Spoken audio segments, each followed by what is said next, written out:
Day of the Outlaw. Released in 1959, Day of the Outlaw veered away from the sunlit westerns filling theaters.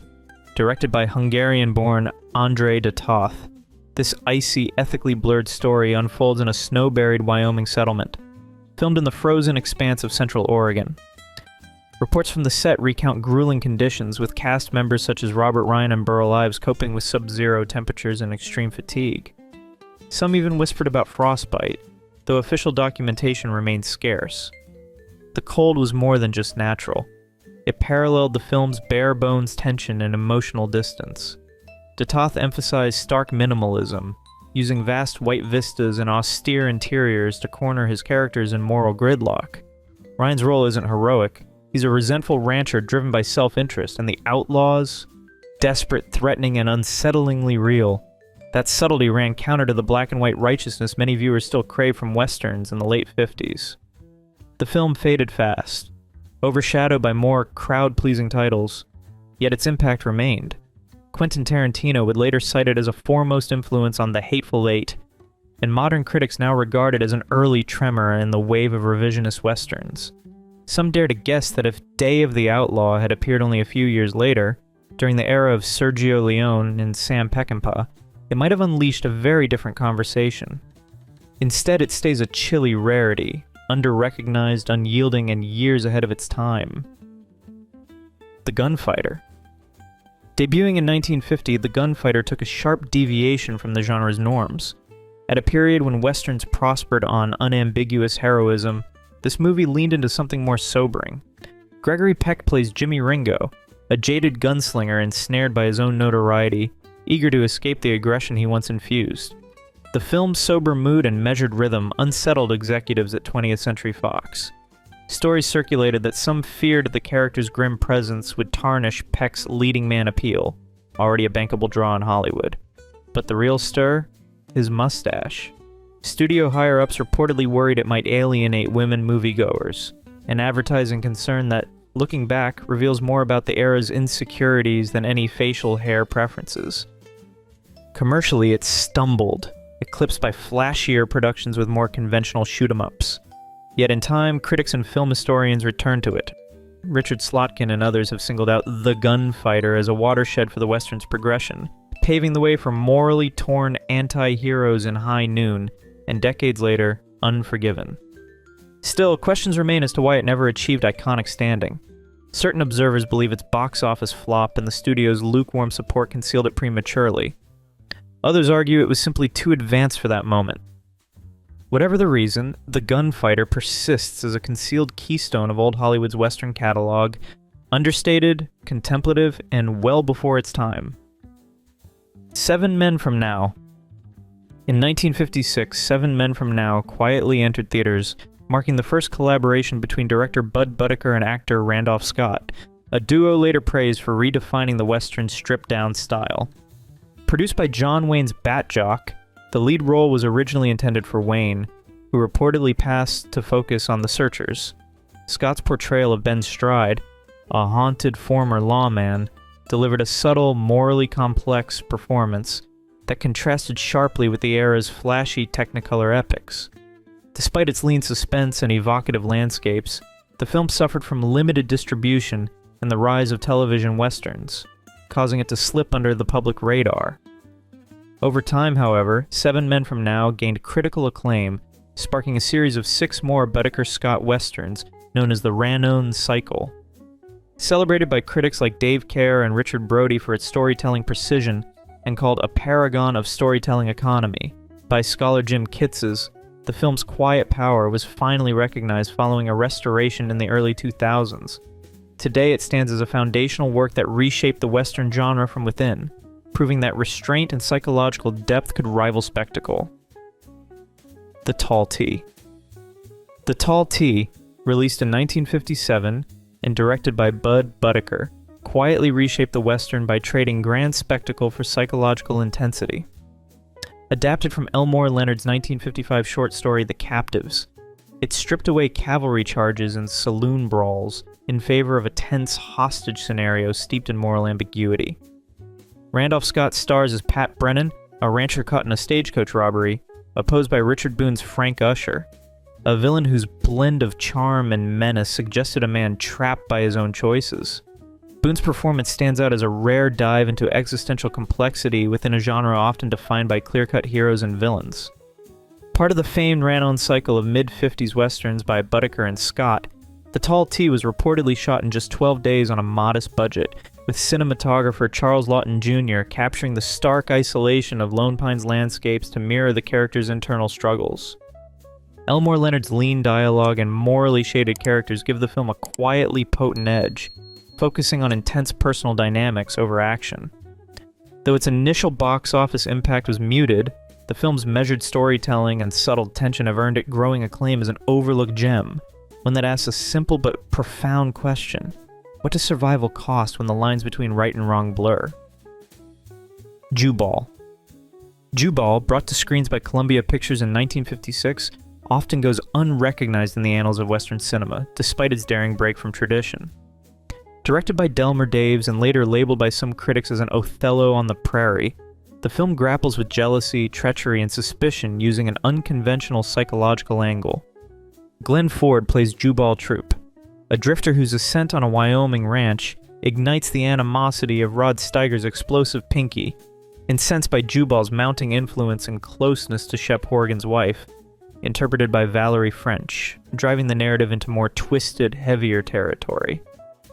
Ernest Borgnine, fresh off an Academy Award achievement, provides an unexpected warmth as the ranch proprietor, forging a taut, emotional triangle.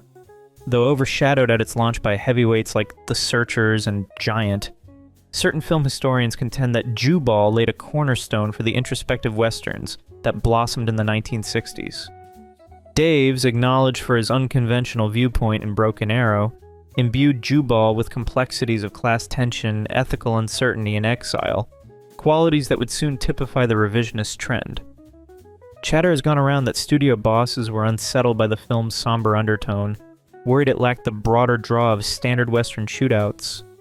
True or not, the film perseveres as a subtly brave work in the field, dismissed then but increasingly seen as a precursor to the more contemplative Westerns that reinvented the frontier storyline. 3:10 to Yuma. In 1957, Delmer Daves turned a sparse Elmore Leonard short story into a Western that sidestepped genre expectations, 3:10 to Yuma. Instead of sweeping landscapes and high-noon shootouts, the film zeroed in on a tense psychological duel between a desperate rancher and a composed outlaw. Van Heflin played Dan Evans, a man driven by financial strain, while Glenn Ford, then known for heroic roles, stunned audiences as Ben Wade, a charming criminal whose calm exterior masks a cold pragmatism.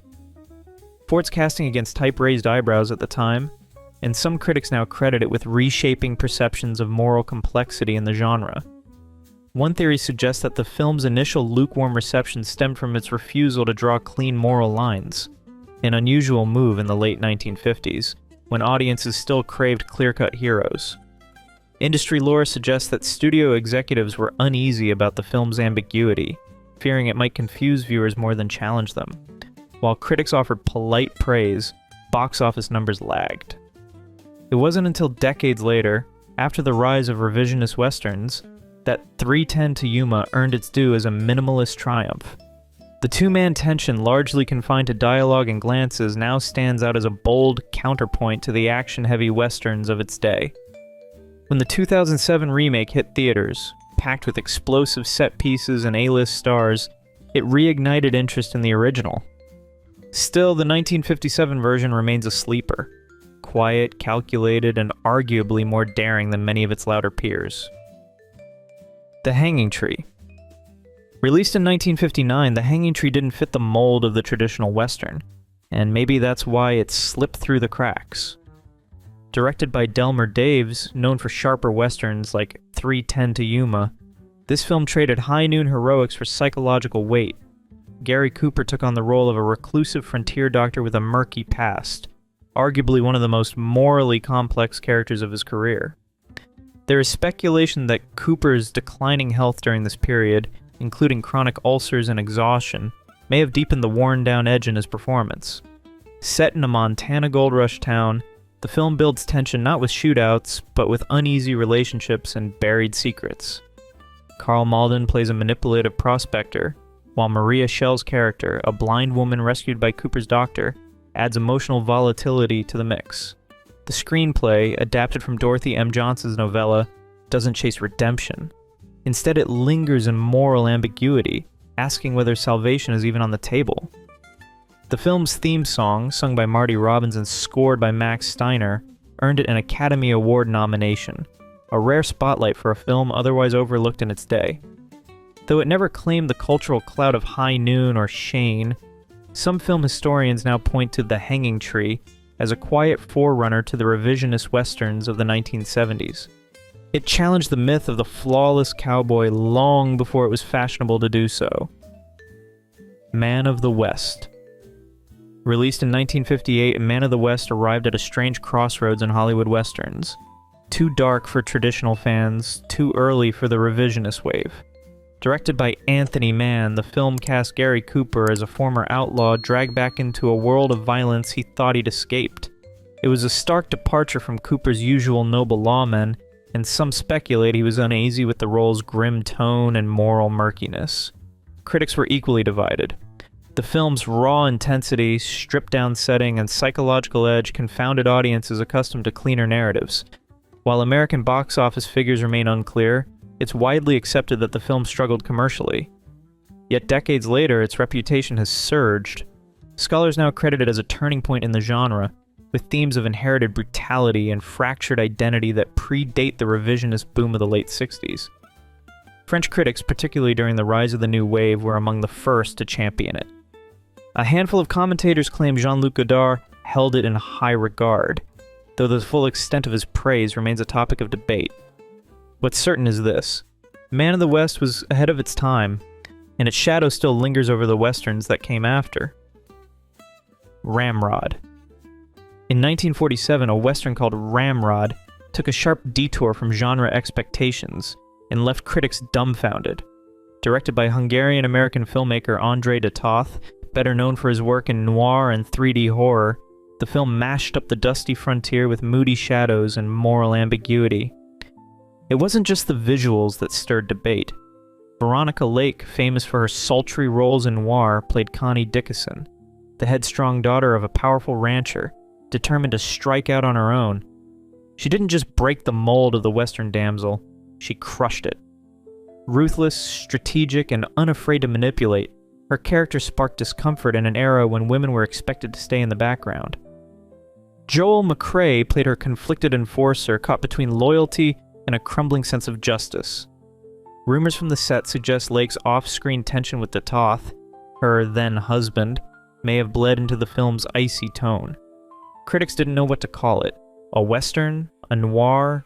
A gender war on horseback? Some dismissed Lake's performance as too aloof, but contemporary scholars see it differently. Many now argue Ramrod was ahead of its time, an early feminist western that disrupted the genre's masculine blueprint before revisionist westerns were even a thing.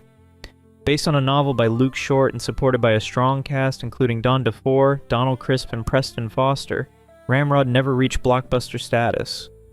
But for genre fans, it's a sleeper gem that dared to ask, what if the woman ran the show, and everyone else just rode along?